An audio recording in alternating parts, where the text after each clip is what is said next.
estos integrantes del SAS respondieron como tienen que hacerlo y bueno, ambos atacamos. Era, como digo yo, un aferramiento brutal, porque estábamos a menos de 15 metros. No había manera de salir que no fuera a combatir.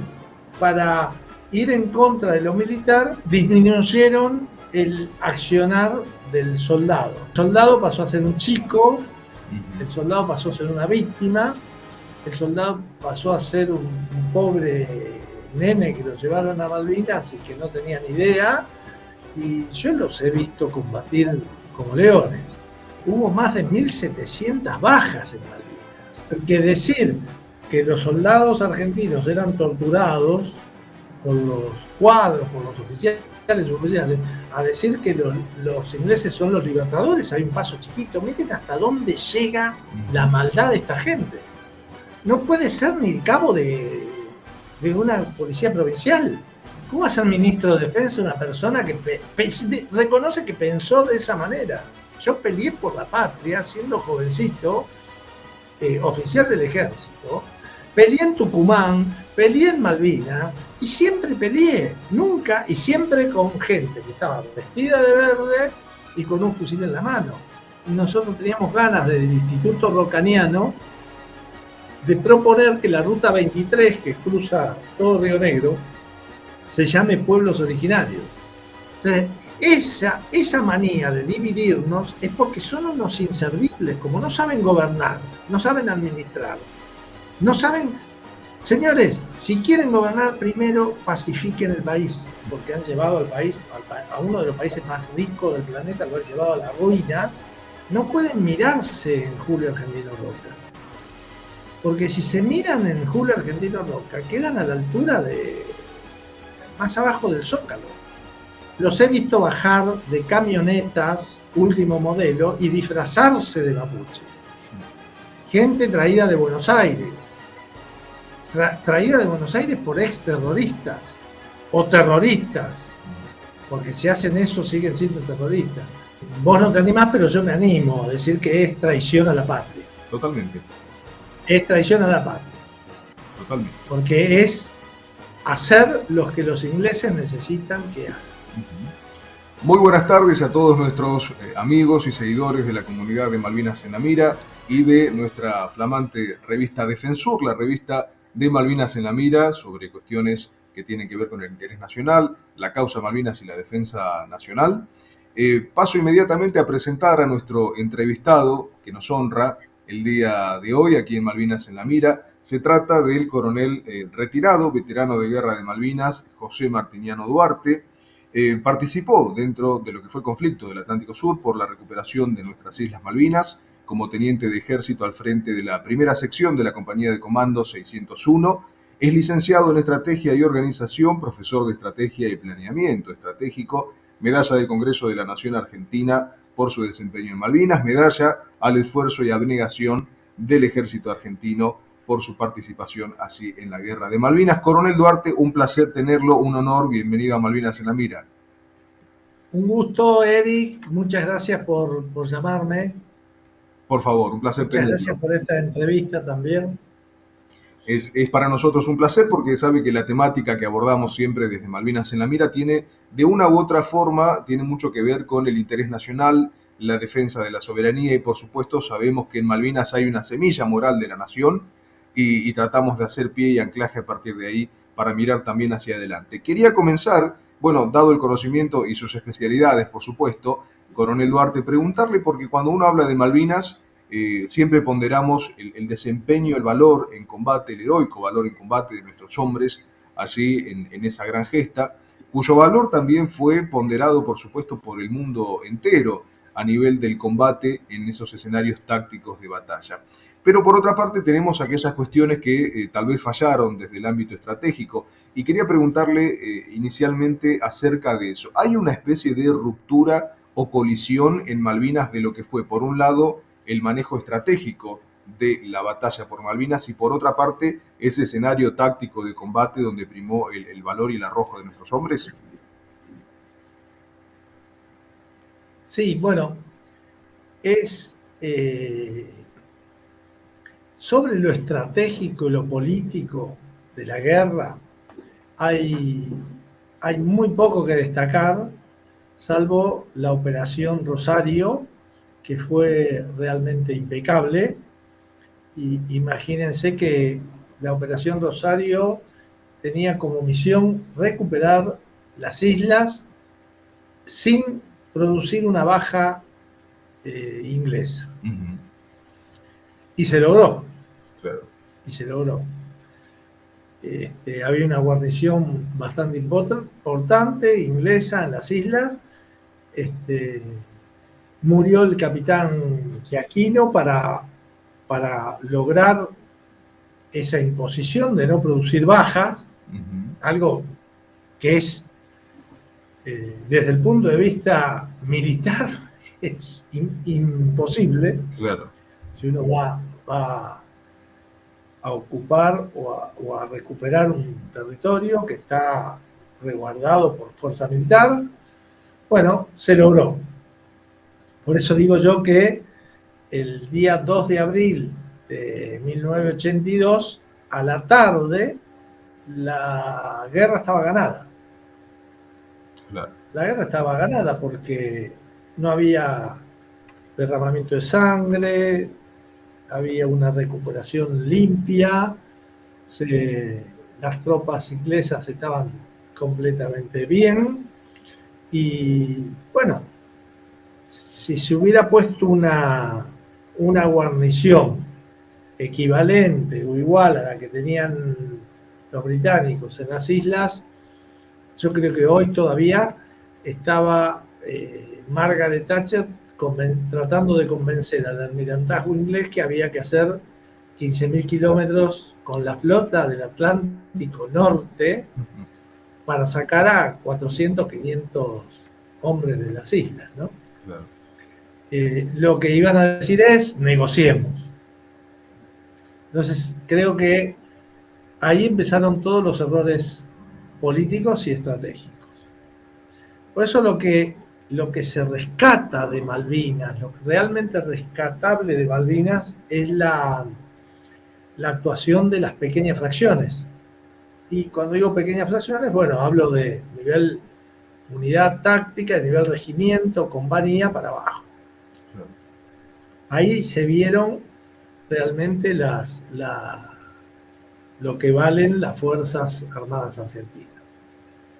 ¿Qué recuerdo? Usted habla justamente, ¿no?, de lo que son ese combate de las pequeñas unidades a nivel compañías y las secciones. Y bueno, me lleva ineluctablemente a preguntarle sobre, tal vez adelantándonos un poco en la historia, sobre ese 10 de junio de 1982, cuando su unidad de hecho entra en combate con las fuerzas especiales británicas. ¿Qué recuerda de ese momento? Y preguntarle también, coronel, ya hemos hablado del enorme valor del soldado argentino destacado a nivel mundial. ¿Qué recuerda del combate dado por el soldado británico en aquella jornada? Pues ese fue un encuentro de dos patrullas de fuerzas especiales, de fuerzas con adiestramiento especial, eh, dos patrullas pequeñas, y, y bueno, y la ventaja obtenida por nosotros es que los escuchamos primero, y, pero sin saber que eran cuatro o un poco más, no sabíamos eso, pero teníamos la ventaja de la sorpresa y de tener la iniciativa, ¿no? Así todo, bueno, estos integrantes del SAS respondieron como tienen que hacerlo y bueno, ambos atacamos, así que estábamos muy cerca, ¿no? Muy, muy cerca. Era, como digo yo, un aferramiento brutal, porque estábamos a menos de 15 metros. Claro. No había manera de salir que no fuera combatiendo. Así se produce la baja del capitán Hamilton, ¿verdad? Y tiempo después, usted de hecho se reúne nada menos que con la viuda del capitán Hamilton. Cuéntenos cómo fue ese encuentro con la mujer de un soldado contra el que ustedes habían combatido.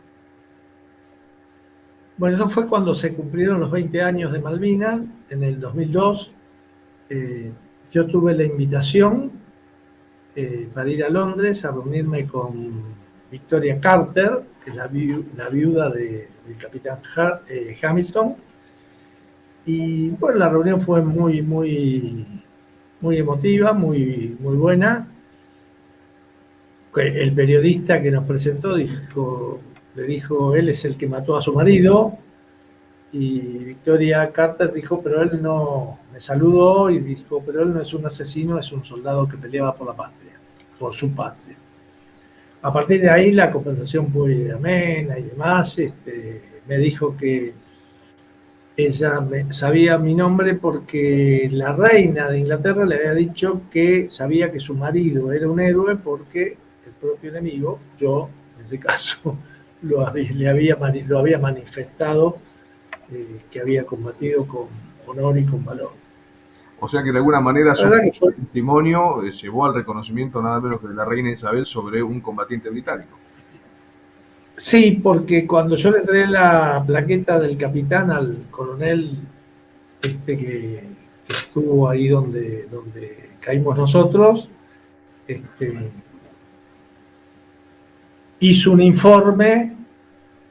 Yo le dije, me dice el capitán Hamilton, lo estábamos buscando, entonces les conté el combate, le dije que había sido un honor para mí combatir con un soldado que se había batido valientemente, y este hombre hizo el informe con nombre y apellido. ¿Por qué? Porque para los ingleses, cuando el enemigo manifiesta el valor o el coraje de uno de ellos, les corresponde sí o sí una condecoración.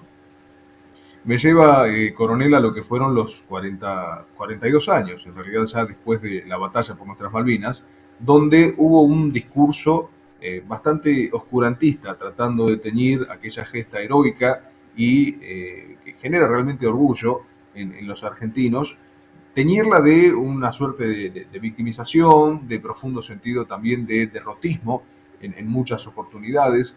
¿Cómo sobrellevó y cómo vio pasar esas 4 décadas donde se desarrollaba ese proceso entre el orgullo, por un lado, que debemos sentir como argentinos, mientras otros nos decían que debíamos sentir casi vergüenza por haber recuperado lo que era nuestro? Bueno, eso no fue sobrellevar, fue soportarlo. La desmalvinización tenía un sentido, ¿no? Era funcional a toda una mística que se creó, donde los militares son malos y todo el resto es bueno. Y tanto es así que en algún momento parecía que los ingleses eran los libertadores. Por el discurso del kirchnerismo, concretamente, ¿no? A partir del arribo del kirchnerismo, bueno, todo lo que tenga uniforme era malo, y para ellos es malo, y no hay manera de hacer nada bueno, al parecer. Así que si es militar es malo. Claro. Esto lo desmintieron los propios soldados. Los propios soldados conscriptos de Malvinas, lo desmintieron. ¿Por qué? Porque para ir en contra de lo militar, disminuyeron el accionar del soldado. O sea, el soldado pasó a ser un chico, el soldado pasó a ser una víctima, el soldado pasó a ser un pobre nene que lo llevaron a Malvinas y que no tenía ni idea, y yo los he visto combatir realmente como leones. Pasada toda esa etapa que fue de propaganda y propaganda y propaganda, bueno, ya esos soldados ya grandes y habiendo asimilado toda la experiencia, dicen, pero nosotros no fuimos víctimas, nosotros fuimos combatientes. Claro.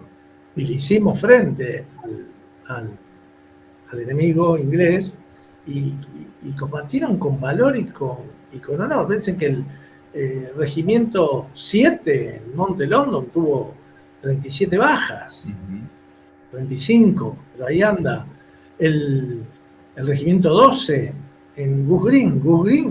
La gente de Gus Green volvió al continente como si fueran que se rindieron sin combatir, tuvieron 30 y pico de muertos. Claro. Y yo siempre les digo que cuando hablamos de bajas, no tenemos que hablar solamente de muertos, porque hubo más de 1.700 bajas en Malvinas. Y la diferencia entre un muerto y un herido en la guerra, siempre lo repito, es o unos milímetros en que el proyectil no tocó la arteria importante, o unos minutos que el camarada llegó para darle el auxilio. Claro. Esa es la diferencia entre un muerto y un herido. Que le rompió la aorta o pasó por al lado. Que le rompió la arteria femoral o le pasó a 1 milímetro. Esa es la diferencia entre un muerto y un herido. Es decir, la cantidad de bajas que tuvimos en Malvinas demuestra que los soldados argentinos pelearon con valor y enfrentaron. Pero además de eso, hicieron frente al enemigo durante los 70 y pico de días que estuvieron en la posición, soportando el frío, el agua, la nieve, el viento, el hielo, el bombardeo naval británico, el bombardeo terrestre, los ataques aéreos, y después combatieron. Claro. Y después se combatieron hasta llegar al cuerpo a cuerpo. Entonces, toda esa historia, ¿por qué digo que es propaganda neocomunista, llámenle como quieran, para tirar abajo, que es funcional a ellos y es funcional a los ingleses? Claro. Porque decir que los soldados argentinos eran torturados por los cuadros, por los oficiales, a decir que los ingleses son los libertadores, hay un paso chiquito. Miren hasta dónde llega la maldad de esta gente. Bueno, ahora hay una causa donde está Taranto, que que empezó en Río Grande, una causa armada e inventada, absolutamente inventada, para decir que los soldados los estaqueaban, los torturaban. Es totalmente inventada. Y que Jorge Taranto, que conoce de televisión y conoce de medios y demás, se tomó el trabajo de ir a Corrientes, donde estaban los soldados, y preguntar, y sí, a mí me dijeron que me iban a pagar tanta plata, pero tenía que decir esto, y que, bueno, está todo demostrado. Le han hecho un cepo para que no pueda hablar, con jueces y fiscales, un juez o jueza especialmente, y 1 o 2 fiscales, que están confabulados para crear una causa, armar una causa. Discúlpame que haya sacado este tema, pero creo que es importante y la gente lo tiene que conocer. Absolutamente. Es de una maldad tremenda hacer esto porque es funcional políticamente. Esta gente es mala, esta gente es buena, mentira. ¿Pero por qué a Taranto le hicieron eso? Sí. Te termino rápidamente. Sí. Le hicieron eso porque él tenía el programa en Radio 10, Malvinas, la verdadera historia, que era un programa que batió récord de audiencia, y él habló mal de esa película que era un invento y una mentira iluminado por el fuego. ¿Qué se hizo? La película la hicieron para armar causas y cobrar indemnización. Y seguir desmalvinizando, porque es un ícono de la desmalvinización, por cierto, la película. Es un ícono de la desmalvinización. Y Taranto ha hecho lo imposible para hablar la verdad sobre eso, porque llevaba soldados al programa y desenmascarar toda esa mentira, todo ese armado.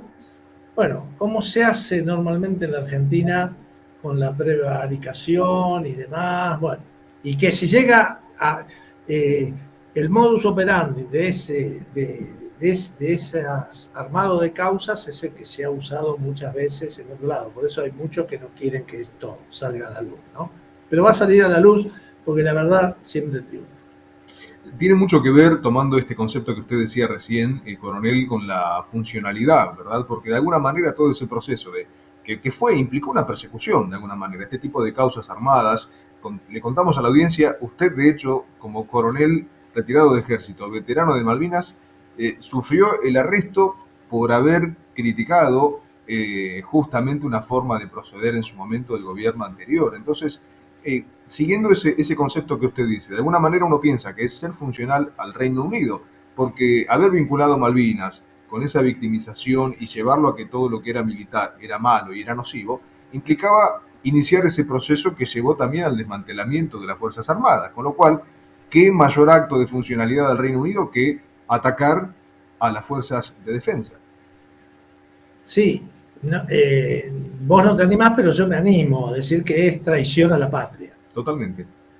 Es traición a la patria. Totalmente. Porque es hacer lo que los ingleses necesitan que hagan. Sabe es terrible. Sabe que me impresionó, no sé si usted tuvo oportunidad de verlo, pero siguiendo en línea con esto que estamos comentando, hace poco se publicó un documental sobre el submarino Ara San Juan y en la última parte de ese documental analizábamos con otros colegas y amigos vinculados a la cuestión de la defensa, aparece nada menos que el ex ministro de Defensa, Agustín Rossi, donde él dice textualmente que había un momento de la etapa política de la historia argentina donde creíamos, y cito textual, y yo suscribí durante un tiempo a esa idea, dice Agustín Rossi, que quitándole poder y quitándole inversión a las Fuerzas Armadas evitábamos también que pudiesen levantarse institucionalmente. Y si uno lee eso y lo lleva a la práctica, decís, un hombre que tuvo a cargo la defensa militar del país está reconociendo que adrede y de manera totalmente deliberada se le quitó inversión al instrumento que defiende la patria por una visión y prejuicio político. ¿Cómo analiza, coronel, esa? Bueno, una persona que tiene ese esquema de razonamiento, no puede ser ni cabo de una policía provincial. ¿Cómo va a ser ministro de Defensa una persona que reconoce que pensó de esa manera? No tiene idea de lo que es las relaciones internacionales, no tiene idea de lo que es la defensa de la patria, no tiene idea de lo que son los intereses nacionales. O sea, por interés partidario, el tipo destruye las Fuerzas Armadas.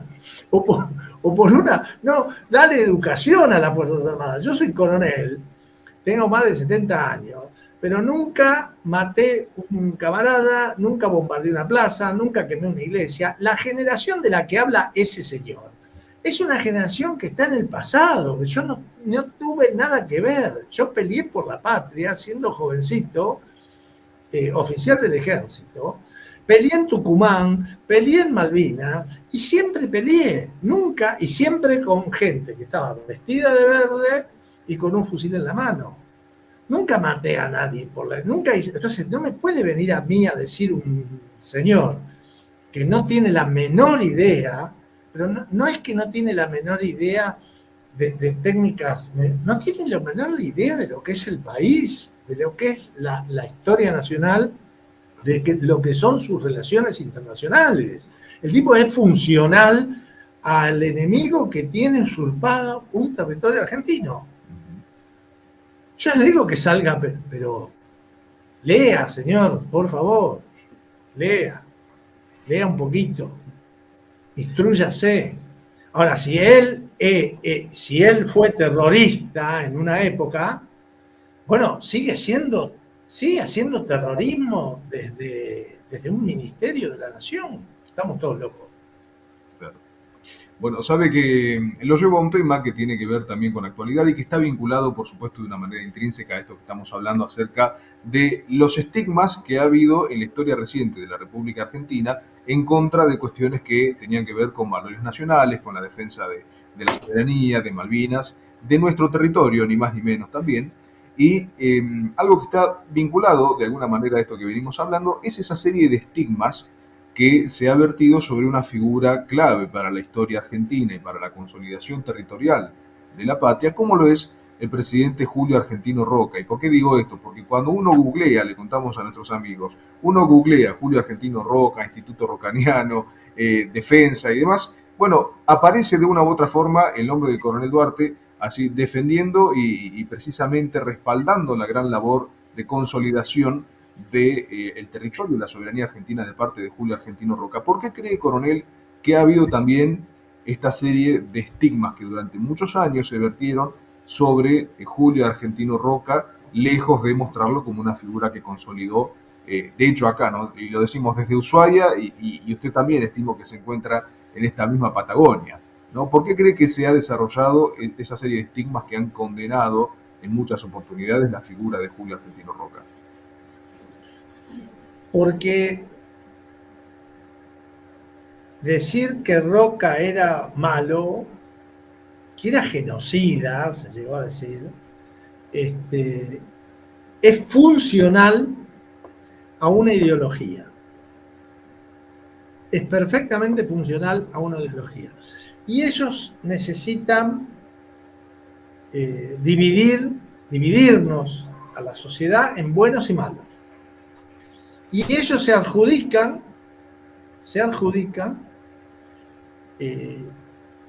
el poder decir ellos qué es ser bueno y qué es ser malo, quiénes son buenos y quiénes son malos.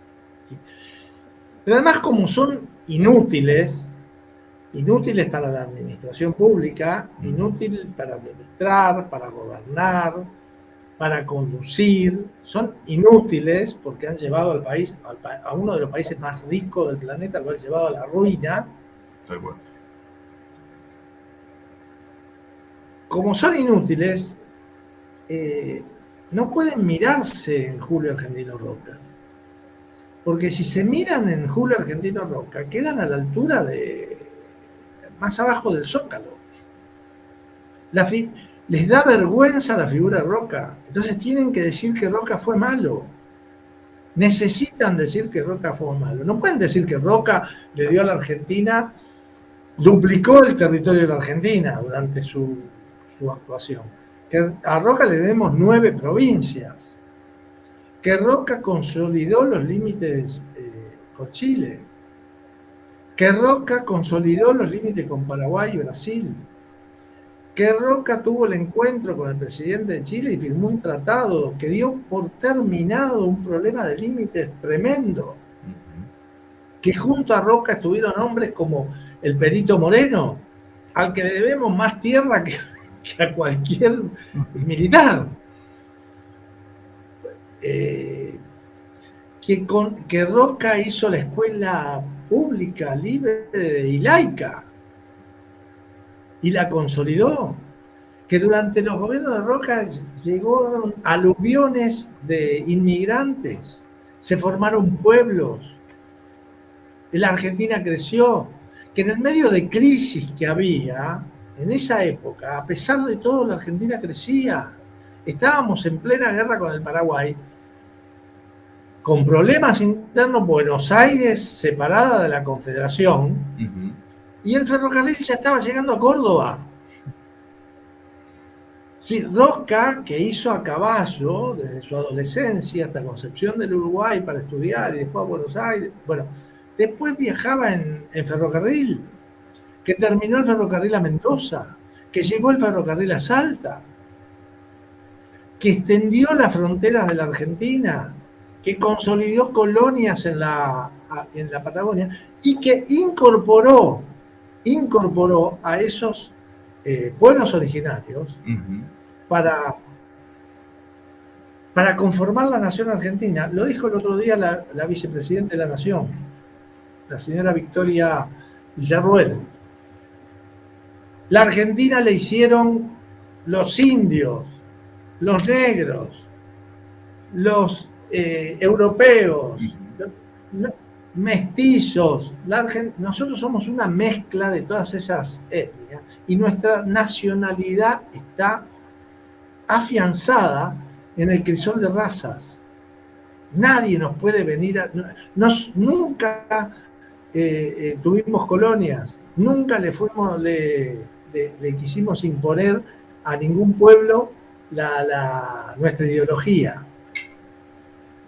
Yo, si me permitís, te digo lo que les dijo Roca cuando, siendo ministro de Defensa, ministro de Guerra y Marina en esa época, le dijo a los soldados, a todo el ejército antes de partir. Le dice: en esta empresa no se arma vuestro brazo para herir compatriotas, ni hermanos, o para esclavizar o arruinar pueblos, o conquistar territorio de las naciones vecinas. Se arma para algo más grande y noble, para combatir por la seguridad y el engrandecimiento de la patria, por la vida de millares de argentinos. Yo le pregunto, ¿a usted le parece que esas palabras corresponden a alguien que quería salir a matar gente? En absoluto. Quería integrar. Y en esas formaciones militares que se adentraban en el desierto, había batallones de infantería formados por indios, había escuadrones de caballería formados por indios. Los regimientos 7 y 8, que se crean en 1812, se crean con los negros y los liberados por la Asamblea del año 13. El regimiento 8 nuestro, que está en Comodoro Rivadavia, que se creó en 1813, lo crea Belgrano con los negros liberados por la Asamblea del año 13. Y son los que cruzan los Andes con San Martín y después llegan a Ecuador. Llegan a Ecuador. ¿Y por qué se llama ese regimiento 8 General O'Higgins? General O'Higgins se llama, ¿sí? Porque combatió en Chacabuco en el ala de O'Higgins. Y enfrentó a un regimiento elite español, que era el regimiento Talavera. Yo a los que, bueno, el regimiento 8 de Libertos, hoy se sigue llamando regimiento de Libertos, con orgullo. Después, en la campaña del desierto, fue la Legión Italiana. Claro. Los italianos que llegaban y querían la nacionalidad hacían el servicio militar y el regimiento 8 los acogió. Por eso tenemos lindas bandas, claro, militares, marchas, porque venía mucho italiano que sabía música. Nosotros somos una mezcla. Yo fui jefe del regimiento 8 y la mitad de mis soldados eran hijos de chilenos y descendientes de mapuche. Y no he visto patriotas más grandes que ellos. Entonces, esta gente que con su relato nos quiere dividir, tiene que haber buenos y malos. Es decir, son o uno lo quiere a Roca y está en contra de los pueblos. No es así. Es Roca y los pueblos originarios. De acuerdo. Yo el otro día les decía en el acto del cumpleaños de Roca a un periodista que salió en el Cordillerano, la entrevista, decía que nosotros teníamos ganas del Instituto Rocaniano de proponer que la Ruta 23, que cruza todo Río Negro, se llame Pueblos Originarios. Y hay mucha gente que me dice: ¿cómo? ¿Ustedes no están en contra? No es así. Ese verso, ese relato, esa mentira, Roca no estaba contra los pueblos originarios. Roca integró el país y los que vinieron en barco, como dijo uno, o los que ingresaron por el estrecho de Bering, o los que ya estaban, sean pampas, ranqueles, mapuche. Una cosa son los mapuches y otra cosa son los maputruchos inventados por el gobierno anterior para generar un conflicto que no existe. Nunca existió ese conflicto, ni existe. No hay un conflicto. Es un invento. un invento para dividirnos, porque ellos, que son unos inútiles, inservibles, solo pueden gobernar, discúlpenme que yo sea crudo en esto, pero siempre me caractericé por decir las cosas tal cual son, porque si no nos entienden, si no los que hablan son ellos. Entonces, esa manía de dividirnos es porque son unos inservibles, como no saben gobernar, no saben administrar, no saben. Señores, si quieren gobernar, primero pacifiquen el país. Basta de divisiones absurdas. Acá no hay rubios y negros. Negro, negrita, negra, negrito, son para nosotros sobrenombres familiares. Tal cual.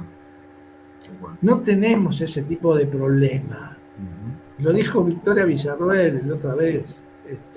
Bueno, franceses se puede. Bueno, los franceses hoy tienen colonias en África. Se lo dijo Giorgia Meloni el otro día. Tal cual. O sea que no pueden ofenderse por eso. Entonces, la creación del Instituto Rocariano responde a eso. Vamos a decir lo que es, la verdad y lo que fue. Y para eso hay que leer. Hay que leer. No puede venir alguien a decirme, no, pero Roca, el que no. Mentira. Mentira. Si no fuera por Roca, hoy seríamos, no sé qué seríamos. Totalmente. Mire, tomo esto que usted comentaba, precisamente acerca de esos presuntos mapuches a los que durante tanto tiempo se les quiso regalar derechos, y me imagino o quiero imaginar, o preguntarle qué sintió usted como combatiente de Malvinas, como oficial de ejército, como un hombre que dedicó gran parte de su vida a la defensa de la patria desde las Fuerzas Armadas, en los momentos en que hemos visto imágenes realmente terribles en televisión, momentos donde esos supuestos mapuches avanzaban sobre tierras del Estado destinadas al ejército, que uno dice, es el mismo ejército de San Martín, o sea, el mismo ejército que nos dio libertad. ¿Qué le pasaba por dentro en los momentos en que usted veía estos presuntos mapuches usurpando o atentando, porque hay que llamar a las cosas por su nombre, atentando contra el Estado argentino en terrenos que de hecho eran del propio ejército de San Martín? Bueno, yo lo he visto detrás de la escena. Si no, he visto lo que no mostraban las cámaras de televisión, los que no veían los cronistas. Los he visto bajar de camionetas último modelo y disfrazarse de mapuche. Gente traída de Buenos Aires. Traída de Buenos Aires por exterroristas o terroristas. Porque si hacen eso siguen siendo terroristas. No hay mapuches ahí. Puede haber alguno que lo convence, pero no son mapuches, por eso dicen pseudo mapuches.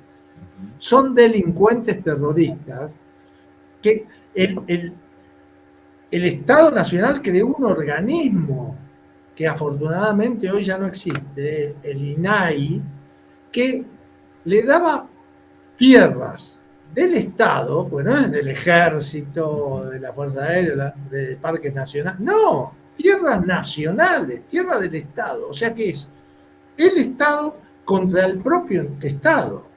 ¿Vieron lo que es el cáncer? Que es el cuerpo contra el propio cuerpo.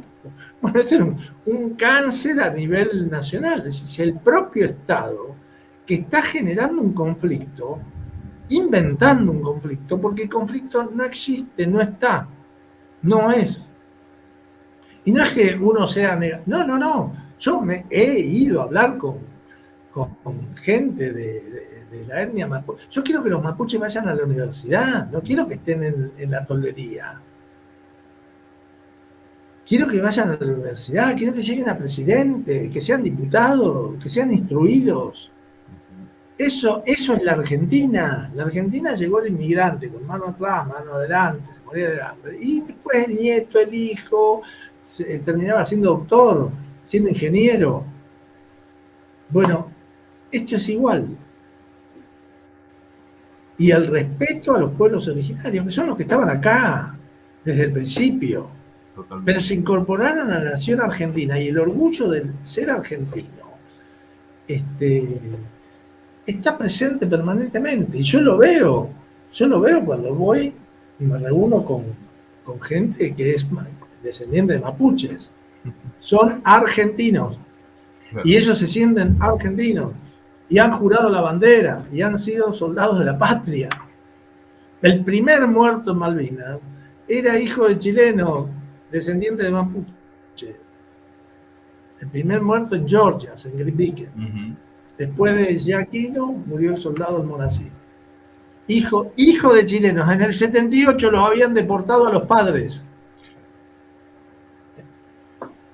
4 años después, el hijo moría por la patria. ¿Ves que piensan? No piensan con la...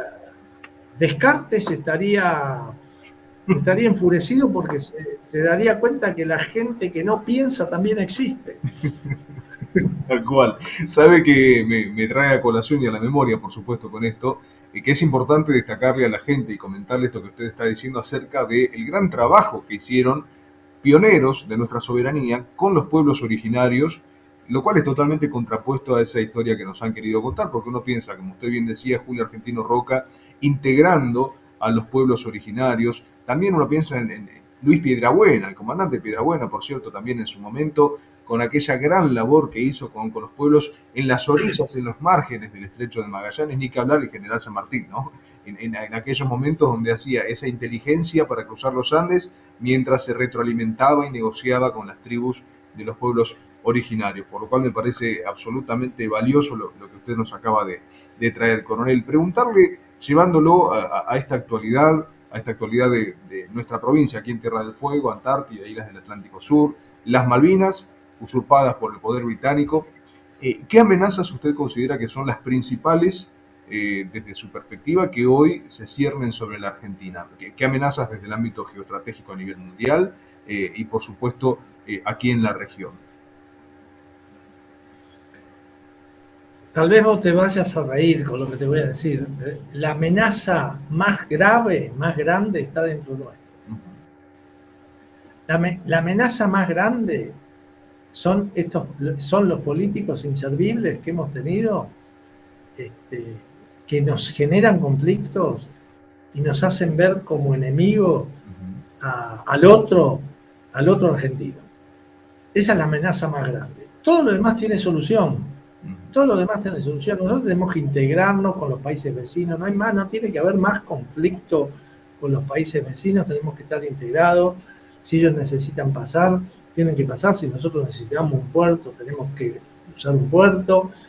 Y bueno, y con los británicos hay que sentarse a hablar de la administración del Atlántico Sur y de la soberanía argentina en las Malvinas.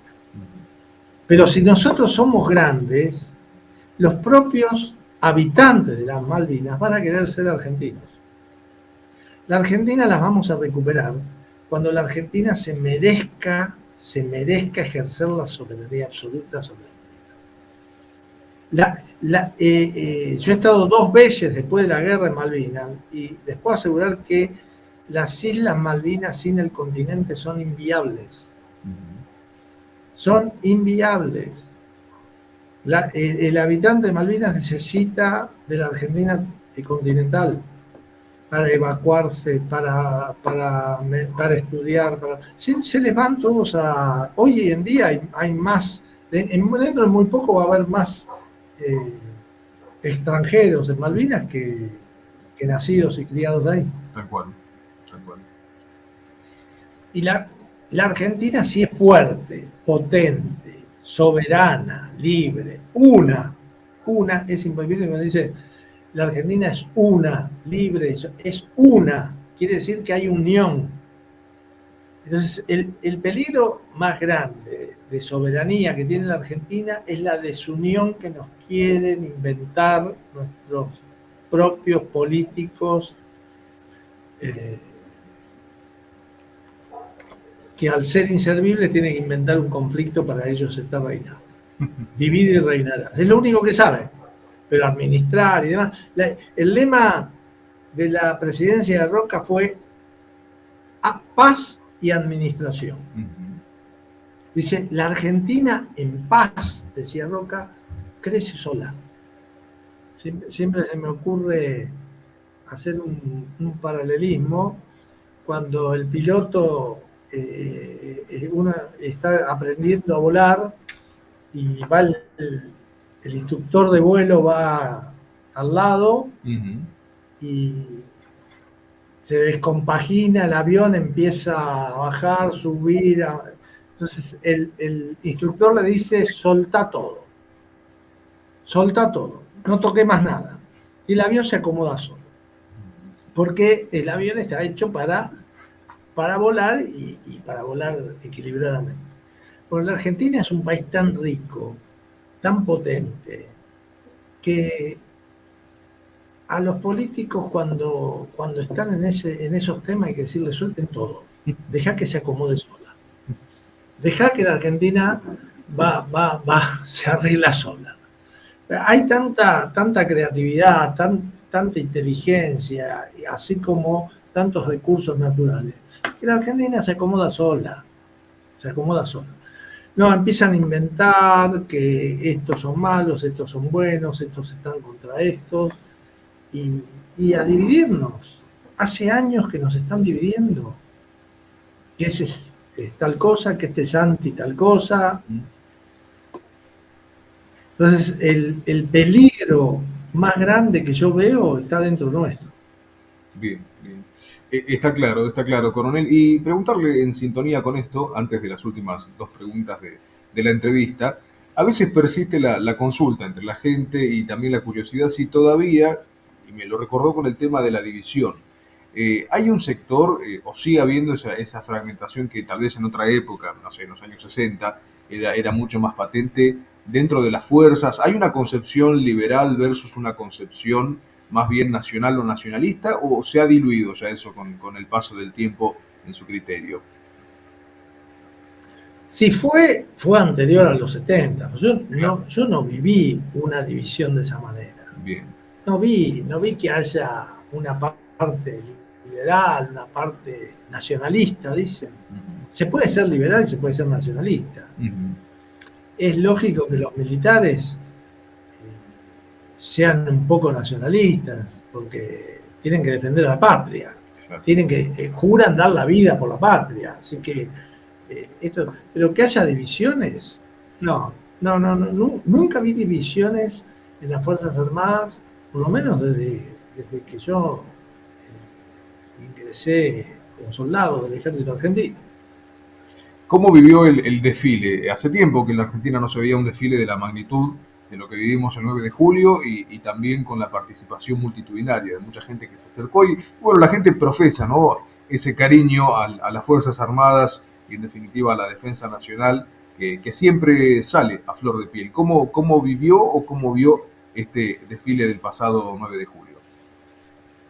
Yo lo viví con mucho cariño, con mucha alegría, porque las Fuerzas Armadas necesitan el contacto ese, que nunca lo perdieron, ¿no? Porque en las catástrofes, cuando hace falta, las Fuerzas Armadas son las primeras en llegar, son las que hacen las cosas que a lo mejor otros no pueden o no quieren hacer, llegan hasta la gente. Siempre desde las fuerzas hemos llegado hasta la gente con colchón, con la chapa, con el rancho, con la comida, y bueno, lo sentí que eso en el desfile era un reconocimiento merecido, más pensando que la mayoría son jóvenes que no vivieron esos conflictos y demás, y que están ahí vistiendo el uniforme por amor a la patria y amor a sus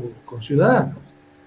La última, y tiene que ver con algo que usted dijo recién cuando hablábamos sobre los valores y sobre cuando la Argentina sea grande nuevamente y pueda volver a incorporar a su soberanía efectiva a las Islas Malvinas. Y la última pregunta tiene precisamente que ver, coronel Duarte, ¿cómo se imagina Malvinas, la cuestión Malvinas, de acá a 50 años?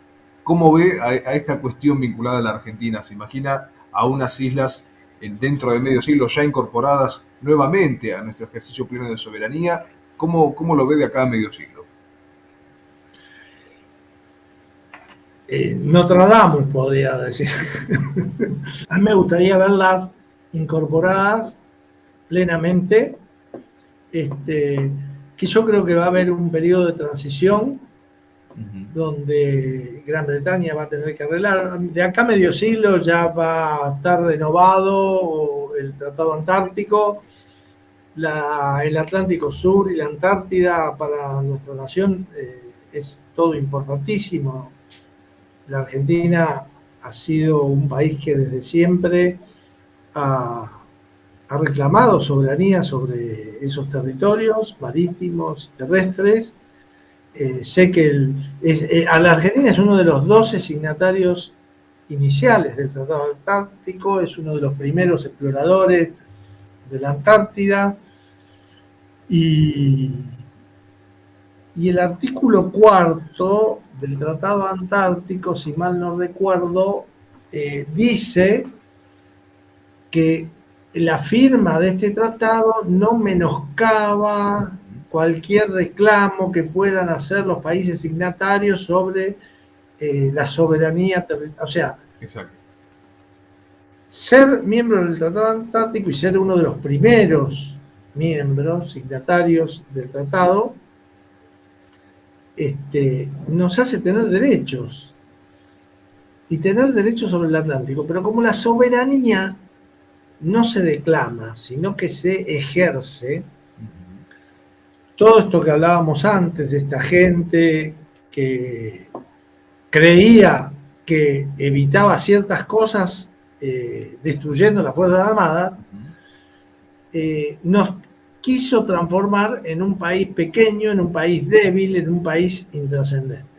Y la Argentina no es pequeño, no es intrascendente, no es débil. La Argentina es un gran país que está pequeña. Está pequeña porque ciertos políticos la han empequeñecido. La Argentina es y será un país grande. Está pequeña en este momento, pero pronto vamos a ser de vuelta un país grande. Coronel Duarte, espero. Esperamos y abogamos por eso. Le agradecemos, coronel, la verdad, este tiempo, la deferencia de atendernos a Malvinas en la Mira, de brindarnos este rato para conversar de cuestiones que, como siempre decimos, no hacen más que ser parte del interés nacional, de lo que todos los argentinos debieran empaparse y conocer. Así que de nuestra parte, coronel, ha sido un gran placer y un gran honor, y esperamos contarlo nuevamente en nuestro espacio de Malvinas en la Mira. Bueno, y muchas gracias por estar allá en Tierra del Fuego, en esos territorios donde cuesta mucho más mantenerse, vivir y demás, y los argentinos que siguen haciendo patria en toda la Patagonia. Así es. Muchas gracias. Por favor. Gracias a vos. Y así pasaba para todos nuestros amigos, nuestros seguidores de Malvinas en la Mira, de la revista Defensur de Malvinas y la Defensa Nacional, el coronel retirado de Ejército, veterano de Guerra de Malvinas, José Martiniano Duarte, un argentino, un combatiente, un orgulloso argentino que pugna por esta patria próspera y poderosa, en definitiva, que todos los argentinos nos merecemos, y pasaba de esta manera por Malvinas en la Mira. A todos los que nos han seguido, muchas gracias, y será Dios mediante hasta el próximo encuentro. Gracias.